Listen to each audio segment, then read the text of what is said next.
Whenever the Signal Corps makes movies of a hot and heavy battle, the 92nd Infantry will be in the thick of it. Here, our boys are manning 105 millimeter howitzers and blasting away at an Italian city in the Arno Valley.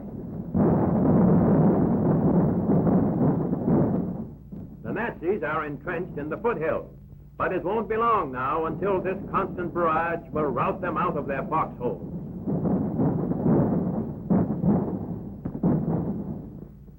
The 92nd is making history.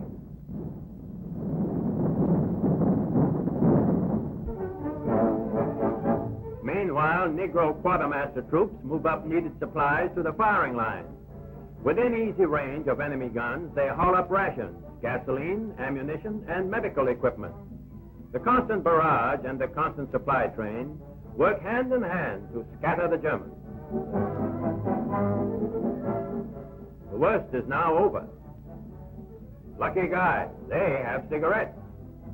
It was a hard fight, but we won. Yes, the enemy has been decisively defeated, but that's all in the day's work for the 92nd, and the rest period is brief. The officers of this division rose from the ranks. But the war's not over, not by a long way. There's never a dull moment, and so our boys move ahead, right on the heels of the fleeing Nazis.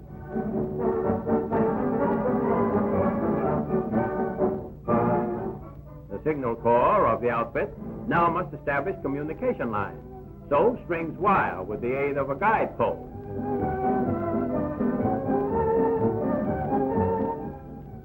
This sort of work gets a fellow up in the world, doesn't it?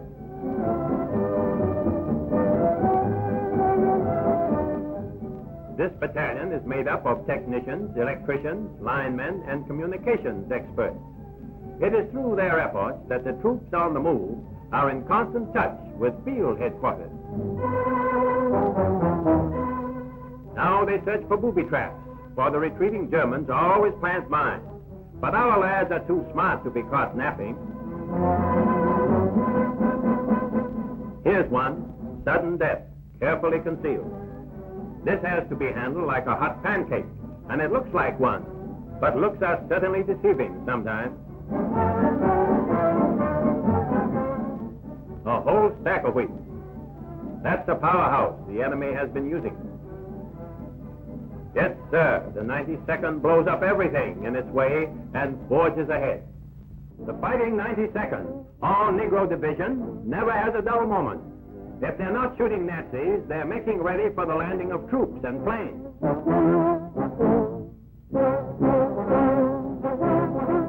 Anti-aircraft guns are in action, for a landing field is to be completed. Fellows have to work unmolested. Those big bulldozers, like the Yanks that handle them, sweep everything before them. The job about done. That 92nd Division goes ahead to victory. The Tank Corps of the 92nd Infantry Division advances ever on the alert through Italy.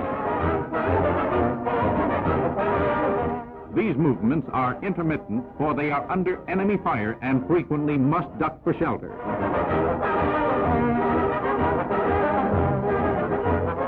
A group of engineers take a rest near a protective wall as German shells hit close by. The going is tough. Our boys often gain only a few yards a day.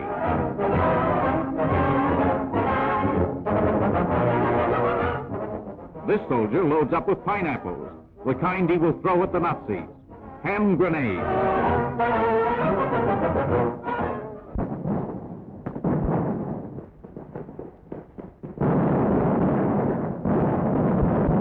Always on the move. Constant shelling by the enemy causes men to hit the ground, then run for it. The German shell hits its mark. Our casualties are bound to be heavy in this theater of war with its daily grind of battle. United States Signal Corps cameramen record the rescuing of the wounded, some of them being Nazis.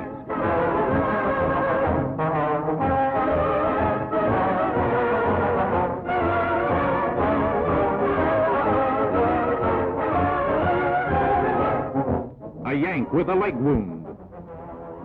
Those hurt in battle are taken to frontline hospitals.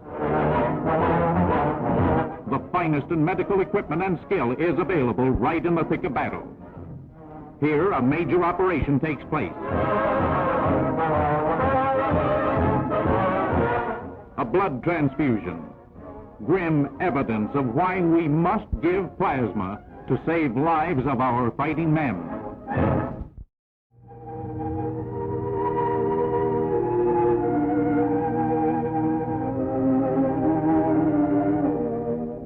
These boys won't come back. Taps sound in honor of the fallen heroes. Buddies stand by. United States Signal Corps cameras record the solemn ceremonies conducted in Italy.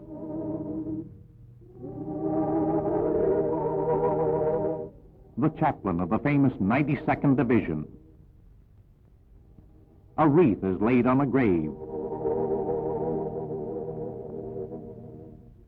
Tribute is paid to those who gave their lives for liberty.